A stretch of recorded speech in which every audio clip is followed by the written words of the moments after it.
সিরিয়ায় পালাবদল, সিরিয়ায় পরিবর্তিত পরিস্থিতিকে মাথায় রেখে বিশ্বেও বদলাচ্ছে শক্তির ভারসাম্য।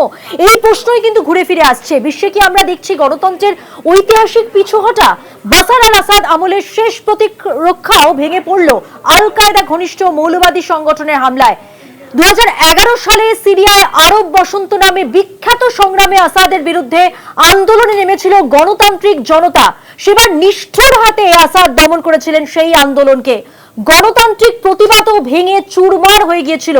আসাদের অপসারণে উদ্গ্রীব জনতার একাংশ এবার আঁকড়ে ধরল মৌলবাদী আল কায়দা ঘনিষ্ঠ সংগঠন হায়াত তাহরির আল-শাম সংগঠনকে। নীরবে পিছু হটে গেল গণতান্ত্রিক প্রতিবাদ, প্রগতির শক্তি। গণতন্ত্রের এই পিছুহটা মৌলবাদের সামনে আসা আমরা দেখেছি বাংলাদেশ, আফগানিস্তান, ইরান সহ বিশ্বের নানা দেশে। মৌলবাদ ফিরিয়ে আনছে মধ্যযুগীয় সামাজিক বর্বরতা, নারীরা হারাচ্ছে সব অধিকার, ধর্মীয় নেতারাই সমাজ চালাচ্ছে। ভারতেও কংগ্রেসের নানা খারাপ কাজের বিকল্পে গণতান্ত্রিক শক্তির পিছু হটা চোখ এড়ায় না। হিন্দুত্বের নামে মধ্যযুগীয় দাপাদাপি ভারতেও স্থান পেয়েছে।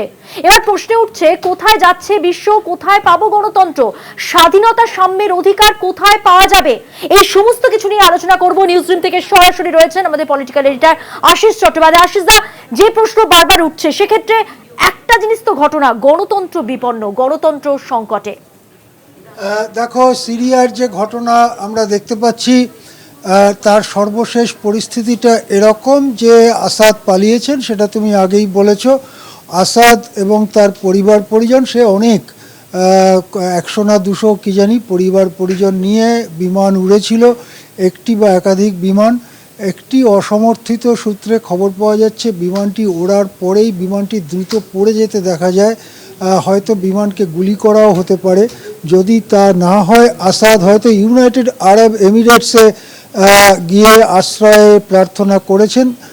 অর্থাৎ দুটি বিকল্পই এখন আমাদের সামনে রয়েছে। কোনটি প্রকৃত ঘটনা সেটা আর কিছুক্ষণ পরে স্পষ্ট হবে। আসাদ বিমানে ওড়ার পরে বিমানটিকে গুলি করে নামানোও হতে পারে, সেক্ষেত্রে আসাদের বেঁচে থাকার সম্ভাবনা খুবই ক্ষীণ। অথবা আসাদ পালিয়ে যেতে পেরেছেন এবং তিনি আরব দুনিয়ার কোনো দেশে, সম্ভবত ইউনাইটেড আরব এমিরেটসে আশ্রয় গ্রহণের জন্য গিয়েছেন।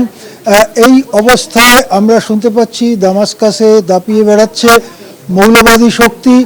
যে মৌলবাদী শক্তি আল কায়দা ঘনিষ্ঠ, যে আল কায়দা আমেরিকার টুইন টাওয়ারে হামলা চালিয়েছিল, যে আল কায়দার প্রধান নেতাকে শেষ পর্যন্ত পাকিস্তানের মাটিতে খুঁজে পেয়ে হত্যা করেছিল আমেরিকার নেভির জওয়ানরা, সেই আল কায়দা কিন্তু মরে যায়নি।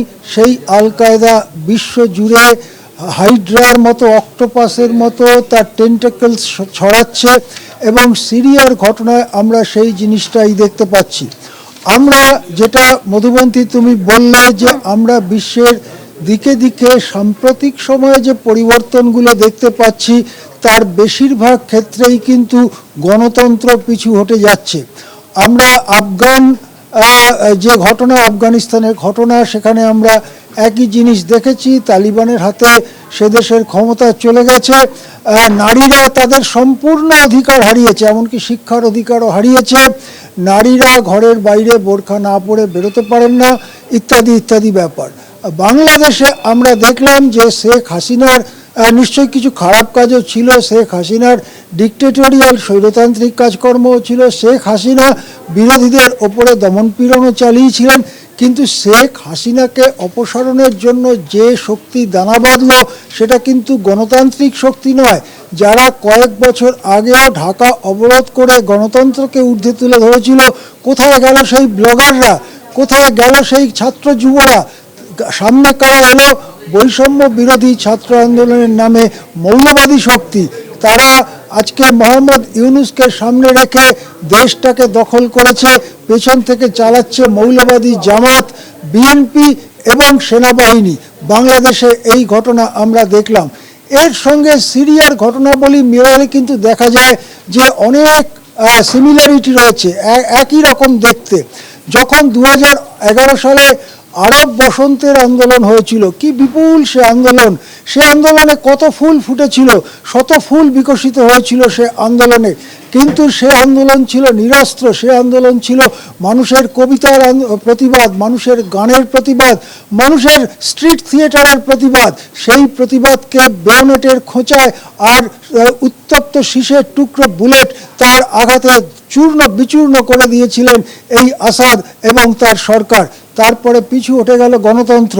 যারা চাইলেন আসাদকে সরাতে তারা আঁকড়ে ধরল, তাদের একটা বড় অংশ আঁকড়ে ধরল মৌলবাদকে, এবং সিরিয়ায় শেষ পর্যন্ত আসাদকে ছাড়তেই হলো মসনদ, কিন্তু ছাড়লেন মৌলবাদীদের আঘাতে, দেশটা দিয়ে গেলেন মৌলবাদীদের হাতে। স্বভাবতই আজকে প্রশ্ন উঠছে, ভারতের চারদিকে যে ডেভেলপমেন্টগুলো হচ্ছে, সে আফগানিস্তান হোক আর বাংলাদেশই হোক, বা কিছুটা দূরে আরব দুনিয়ায় যে ডেভেলপমেন্টগুলো হচ্ছে, যেমন সিরিয়ার ঘটনা, তাতে কিন্তু গণতন্ত্র আজকে পিছু হটেছে, গণতন্ত্রের প্রতি মানুষের আকর্ষণ আজকে পিছু হটেছে। আজকে যেন এক ধরনের অদ্ভুত মানসিকতা যে কোনো একজন ঈশ্বর বা আল্লাহর নামে আমি জান দিয়ে দেবো, তবু আমি মরবো না, এই যে জেদ, এই যে আত্মত্যাগের একটা মহিমা আল্লাহর নামে বা ভগবানের নামে, সেই আত্মত্যাগের মহিমা গণতন্ত্রের নামে আমরা দেখতে পাচ্ছি না। গণতন্ত্রের নামে, স্বাধীনতার নামে সূর্য সেনরা হাসতে হাসতে ফাঁসির মঞ্চে গিয়েছিলেন, বালক ক্ষুদিরাম বসু গণতন্ত্র স্বাধীনতার নামে ফাঁসির দড়ি গলায় নিয়েছিলেন, কিন্তু সে জিনিস যেন আস্তে আস্তে তিরোহিত হয়ে যাচ্ছে। এক আবছা অন্ধকার সমাজে আমরা যেন প্রবেশ করছি বিশ্বজুড়ে। এই জায়গা থেকে যদি একটা প্রশ্ন করি আপনাকে, যে বিশ্ব রাজনীতির পরিপ্রেক্ষিতে যা যা দেখছি আমরা, আপনি যে সমস্ত জায়গাগুলোর কথা বললেন, সেখানে আফগানিস্তান উল্লেখযোগ্যভাবে আমরা দেখেছি তালিবানি দখল কিভাবে হয়েছিল, পাশাপাশি আমরা বাংলাদেশ খুব রিসেন্ট পাস, তারপরে আজকে সিরিয়ায় যা দেখলাম, এই করে এক এক করে যদি এইভাবে চলতে থাকে, তাহলে বিশ্ব রাজনীতিতে এর প্রভাব যদি একটু ব্যাখ্যা করেন। হ্যাঁ মধুমন্তী, খুব গুরুত্বপূর্ণ প্রশ্ন তুমি করলে। বিশ্ব রাজনীতির যে জায়গাটা দিয়ে আমরা শুরু করতে চাই, সেটা হচ্ছে আমাদের এই জন্মভূমি, আমাদের এই ভারতবর্ষ। আজকে আমরা জানি কংগ্রেসের ব্যাপক দুর্নীতি ইউপিএ সরকারের আমলে, বা কংগ্রেসের নানা খারাপ কাজ কংগ্রেস করেছিল, এটা ঠিক, কিন্তু তার বিরুদ্ধে গণতান্ত্রিক প্রতিবাদ কি গণতান্ত্রিক বিকল্প তৈরি করতে পারলো? ভারতে কিন্তু পারল না। ভারতে কিন্তু শেষ পর্যন্ত কংগ্রেসের বিকল্প তৈরি হলো হিন্দুত্ববাদী শক্তি, এবং তারা ক্ষমতা দখল করলো।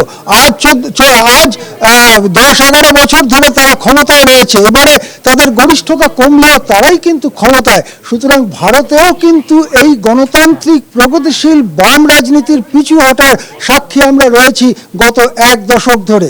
এখন বিশ্বের দিকে যদি তাকানো যায়, তাহলে এটা বলা যেতে পারে, প্রথম আমেরিকা একটা সময় আসাদের বিরুদ্ধে, ওবামা প্রশাসনের সময় আসাদের বিরুদ্ধে কিছু অবস্থান নিতে চেয়েছিল, কিন্তু যতই দিন যায় ওবামার সেই নীতিটা কিছুটা পরিত্যক্ত হয়, এবং আমেরিকা কিন্তু সিরিয়ায় এই যে কনফ্লিক্ট, এই যে সংঘর্ষ, সেই ব্যাপারে আস্তে আস্তে একটা নিউট্রালিটির জায়গাতে চলে যায়। এরপরে হচ্ছে রাশিয়া আসাদের ঘনিষ্ঠ সমর্থক ছিল। সিরিয়াতে রাশিয়ার অনেক অর্থনৈতিক স্বার্থ রয়েছে তেলের খনি এবং আরও নানা রকম প্রাকৃতিক সম্পদ, রাশিয়ান কোম্পানিগুলো ওখানে কাজ করছে।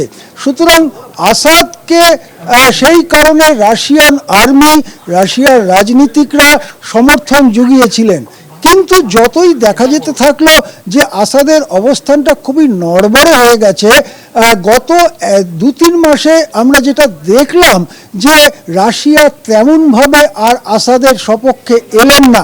যদি রাশিয়া সত্যি সত্যি তার সামরিক শক্তি নিয়ে আসাদের পক্ষে দাঁড়াতেন, তাহলে আল কায়দা ঘনিষ্ঠ এই বিদ্রোহীরা এত সহজে দামাস্কাসে পৌঁছতে পারত না।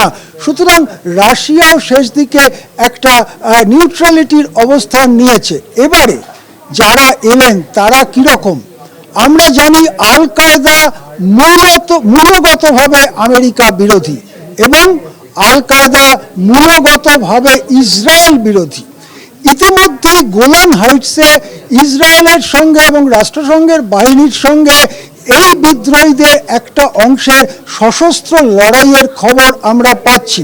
যদি ইসরায়েল আক্রান্ত হয় সিরিয়ার বিদ্রোহীদের দ্বারা আমেরিকার পক্ষে নিউট্রালিটি রাখা সম্ভব হবে না। আমেরিকাকে ইসরায়েলের পক্ষে দাঁড়াতে হবে, এবং ইরানের ক্ষেত্রেও যা হয়েছে সিরিয়ার ক্ষেত্রেও তাই হবে, যে আমেরিকার সঙ্গে এই যে নতুন বিদ্রোহী সিরিয়ায় যারা এলেন তাদের সংঘর্ষের পরিস্থিতি তৈরি হবে। রাশিয়ার একটু ক্ষতি একটু লাভ আছে বলে মনে করা হচ্ছে। ক্ষতির দিক কি, যদি রাশিয়ার সঙ্গে শত্রুতার সম্পর্কে যায় সিরিয়ার এই বিদ্রোহীরা, তাহলে রাশিয়ার কোম্পানিগুলো যারা ওখানে তেলের খনি এবং অন্যান্য প্রাকৃতিক সম্পদের ব্যবসা করছে তাদের অনেক ক্ষতির সম্মুখীন হতে হবে। এটা হচ্ছে রাশিয়ার এক্ষুনি যে ক্ষতি দেখা যাচ্ছে। লাভ কি, সিরিয়ান ওয়ার থিয়েটারে রাশিয়ার যে কয়েক লক্ষ সেনা ছিল, রাশিয়ার যে বিরাট পরিমাণ আর্মস অ্যান্ড অ্যামুনিশনস ছিল, সেগুলো রিলিজড হয়ে যাচ্ছে সিরিয়ান থিয়েটার থেকে। সেই সিরিয়ান থিয়েটার থেকে রিলিজড হওয়া আর্মি এবং অ্যামুনিশনস আর্মস সেটা ইউক্রেন থিয়েটারে আসছে। ইউক্রেন থিয়েটার যদি আবার নতুন শক্তি পায় সিরিয়া থেকে আনা শক্তিতে, তাহলে ইউক্রেন রাশিয়ার সংঘাতে রাশিয়ার পক্ষে খানিকটা লাভজনক পরিস্থিতি তৈরি হতেই পারে। মধুবন্তী, আশিস দা আমাদের সঙ্গে থাকুন। এবার আমরা আন্তর্জাতিক সম্পর্ক বিশেষজ্ঞ যারা সিরিয়ার এই পরিবর্তিত পরিস্থিতি নিয়ে কি বলছেন শোনাবো পরপর। এটা পশ্চিম এশিয়ায় সামগ্রিকভাবে একটা নতুন ইকুয়েশন তৈরি করবে বলে আমি মনে করি। তার কারণ হচ্ছে যে সিরিয়াকে কেন্দ্র করে বহু সময় ধরেই পাশ্চাত্য দুনিয়ার সঙ্গে একদিকে রাশিয়া এবং পশ্চিম এশিয়ার কিছু রাষ্ট্র, তাদের মধ্যে একটা ক্রমশ প্রায় মতবিরোধ চলে আসছিল বিভিন্ন ইস্যুকে কেন্দ্র করে। তো এমতাবস্থায় এই যে সিরিয়ার শাসন ব্যবস্থায় একটা চ্যাপ্টার ক্লোজড হলো আজকে এই আসাদ রেজিমের পতনের সঙ্গে সঙ্গে, এর পেছনে বেশ কিছু ব্যাকগ্রাউন্ড রয়েছে।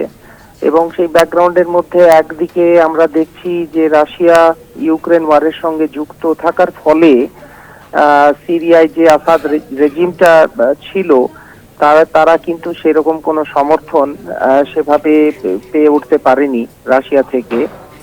এবং পাশাপাশি ইসরায়েল প্যালেস্টাইন যুদ্ধকে কেন্দ্র করে, কনফ্লিক্টকে কেন্দ্র করে একটা সামগ্রিকভাবে